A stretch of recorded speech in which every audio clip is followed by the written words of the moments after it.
history, we always question ourselves, what is the most dangerous species to ever exist?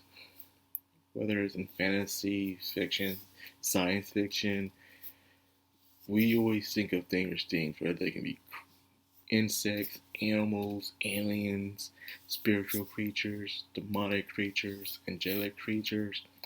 We always think what's most dangerous, even in our own stories with orcs and hordes of swarms of aliens and stuff. Even creatures that can bend space and time. But they always feel the most dangerous creatures, of course, are humans. Why? Because we're the only ones that truly exist in this physical plane. Unless there's aliens out there, we don't know much about them. It's just us. So it makes you wonder, how are humans the most dangerous? Well, simple. We project ourselves onto these creatures. We're the ones who create these creatures. Most of them, anyways. Not the insects or the animals and stuff like that. But we're the most intelligent. But there's also others. We project ourselves on aliens, thinking if they ever invaded us, they would kidnap us and dissect us, or invade us and want to take us over and destroy our planet and take our resources. But why? We think that, but what if that's not the case? We think of them as being tall man, but with humanic bone structure. But that might not be the case either. But we think they're going to do that. But what if they don't do that? It's just our way we think they would do it, because that's what we would do if we were in their position. Same thing with hordes of creatures, alien swarms, the ones that can reproduce massively and conquer planets, but they fear us the most because we're the ones who are more agile. We stand through the test of time. We're hard to kill. We're individual free thinkers. So they say, even though we are one, you are many, but still one. So we all think differently, but yet can act the same. You know, we humans are the most dangerous creatures of all time, so far as I see. And I'm not the only one that said it. I just took it off of someone else, and they took it off of someone else as well. I'm just saying what they said. That's really is to it. And that's a perfect example between this battle between Zanzo and Jinka. Jinka's always someone who seems to look down on humans, don't really want to fight Katawara, but has to if there's no other choice.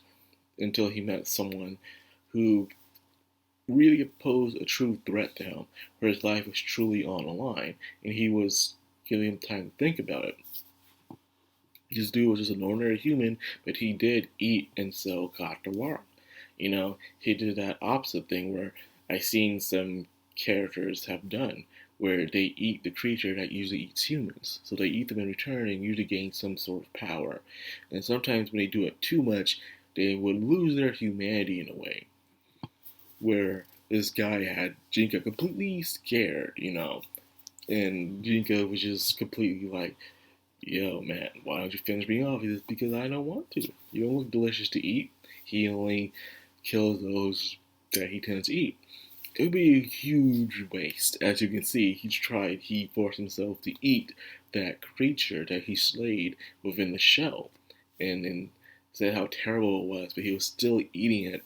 Because back in the day, a lot of people don't believe in wasting their food. Even if it was taste terrible, they wouldn't do it. Because there wasn't much food to go around in the first place. So, why throw away a meal, whether it's good or bad? Don't be wasteful.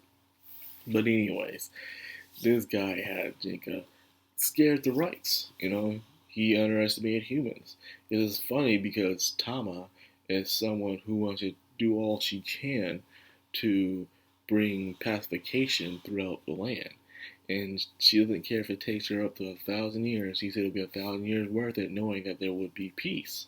So she's very optimistic in her goal, but yet they seem to be very not so wise, thinking where this will take her throughout the journey that she wishes to go on, along with Jinka, who wishes to become a true monster in effect. But now he realizes, can he really do it with Zanzu? There can be others like Zanzu out there, other humans who will probably surpass Zanzu and come after him. that will be way stronger. Kenji can handle it. So he fought him a second time because this time the monks, who are the ones pulling the strings, forcing these battles to happen, these assassins to come after them. And Jinka wins the second time. But Jinka gains his confidence back, realizing despite the threat, you gotta put everything on the line. Just like another monster from another show, Sukuna from Jujutsu Kaisen. You know, he loves when people fall into their desires and nothing else. You know, if you really wish to destroy something, do it with everything you got. If you wish to eat all that you want. As long as you're strong, you can do whatever you want. That is his simplistic philosophy. So in this terms, Jinka was willing to win, even if it meant hurting himself in the process, and he did win, gaining his confidence once again. And as for Zanzu himself, he pretty much, yeah, he was fighting for something for the sake of his sister, but it turns out the monks had nothing to do with the sister because the sister was too scary. So Zanzu was terrifying. Imagine how powerful this sister that he was trying to protect is. Turns out she apparently has forsaken her humanity and is on their way to take on Jinka as well. So I can't wait to see what happens next in this episode. Yeah, so not really much, but it was a very well focused episode, mainly on the theme of Jinka and humanity as well. You know, are you truly ready to give up your humanity just for the sake of saying, oh yeah, I'm powerful and strong, you know, but then you come with a threat. But then again, you see a Katawara themselves can be fearful of their lives as well from other humans. So what really separates a human from a Katawara, really? You should ask yourself. Hey, we're not so different after all. We all eat, fear, and thrive, all just the same. We just look different. And some live longer than others. But hey, you still can die. Anyway, with that being said, I hope you guys enjoyed this video. If you did, like, comment, subscribe, and of course, hit that bell icon. This has the background. I'm Anime. Signing out.